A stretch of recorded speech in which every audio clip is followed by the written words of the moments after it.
I used to think I had a motivation problem, that I was just weaker than everybody else, because every time I tried to lose weight, I'd start strong and then slowly fall apart.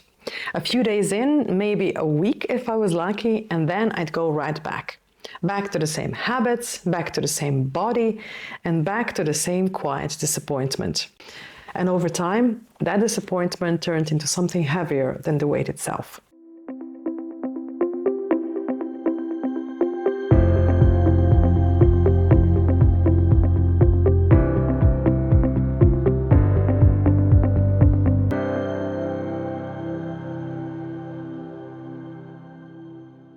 I remember doing everything that I could to avoid being photographed when I was still in primary school. Avoiding situations where I had to move or to run came in close second, and those moments stuck with me.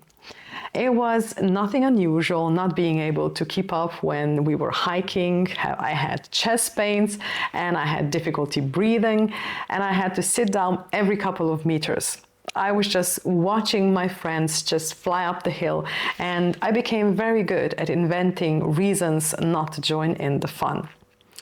And then there were the constant stories and laughing and listening to their adventures when I was quietly excluded. No one ever said anything. In fact, they usually went out of their way to be nice. I didn't have that high school experience when I am cast out just because I was overweight. It was the opposite, actually. We were all friends and we stuck together, girls and boys. However, my mind was convinced of the opposite. And at night, lying in bed, looking at the ceiling, the monologues began. I don't belong. Nobody likes me, everybody secretly makes fun of me, you know, the typical overweight teenage girl thoughts. And this is something I don't think people talk enough about.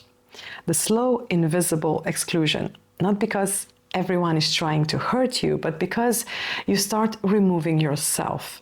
And that's the part that stayed with me until this day. This feeling was gradually gnawing me for a decade. 10 years of knowing I wanted to change and somehow not changing. And that's what confused me the most, because I wasn't indifferent. I cared. I thought about it constantly. I planned, I restarted, I promised myself things. So why couldn't I follow through? And at some point, I started asking a different question. Not what was wrong with me, but what's around me. And that's when I noticed something I hadn't seen before. My life had no friction. Everything was easy. Food was always available. Cravings were always satisfied. Discomfort was always avoidable. I never had to wait. I never had to resist for long. I never had to sit with anything. Not really. Thinking back, I don't think I ever sat in silence doing nothing. I always had a diary with me. I listened to music. I had a book, something to distract me from my thoughts. If I felt bored, I distracted myself with writing. I was reading, I was listening or watching TV. And if I felt stressed, I ate, and usually it was something sweet and highly processed. It wasn't even conscious anymore. It was automatic.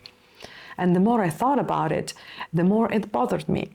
I wasn't failing because I lacked motivation. I was failing because nothing in my life required it. There was no resistance, no barrier, no reason for my mind to become stronger. It's hard to build discipline in a world that removes the need for it. But I did know about discipline. At the tender age of 16, I was introduced to a 42-day fast by my grandparents. So it's no wonder that is when I started thinking about extremes. Not as a solution per se, but as a way to understand the problem. So as years went by and the idea matured, I decided to try something unusual. Something that felt almost irrational. I stopped eating, not as a diet, not as a plan, just as an experiment to see what would happen if I removed the constant ease. Now, the first day was uncomfortable, and the second day was uncomfortable, plus I had a throbbing headache. And by day 5, that headache subsided, but another much bigger problem surfaced. my mind started to get very loud and it started to negotiate. It went something like this. Is this really necessary? Why don't you just have that small bite? Nobody would ever find out. But I would know. And at that point, I realized that the voice has always been there. I just never heard it clearly because I always gave in too quickly. But this time I wouldn't. And after a few more days, the noise started fading. Not completely, but enough for something else to appear. And that was clarity. For the first time in years, I felt in control. Not because I suddenly became a disciplined person, but because the environment changed and because I realized that I had a choice. I kept trying to change in an environment designed to keep me the same. Of course I failed. Everyone would. And when that became clear, I started seeing my weight differently.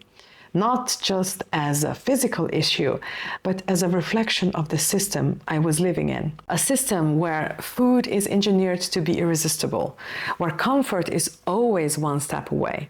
And discomfort is treated like something to avoid at all costs. The fast didn't magically fix everything.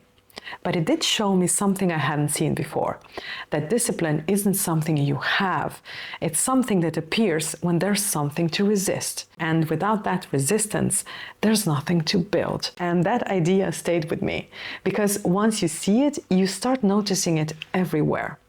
How often I reached for that easy option, how often I took the elevator instead of the stairs, how quickly I avoided discomfort, how automatic it all feels. And it made me wonder, what would happen if life wasn't this easy? Not in a nostalgic way, but just as a question. What kind of person would I be if things required more from me? What if food wasn't always there? What if comfort wasn't an instant? Would I still struggle with motivation? Or would I become someone who didn't need it? That's the part I keep coming back to, because maybe motivation isn't the starting point. Maybe it's the side effect of living in a way that demands something from me. Maybe I didn't need more motivation. Maybe I just needed something in my life that finally refused to be easy.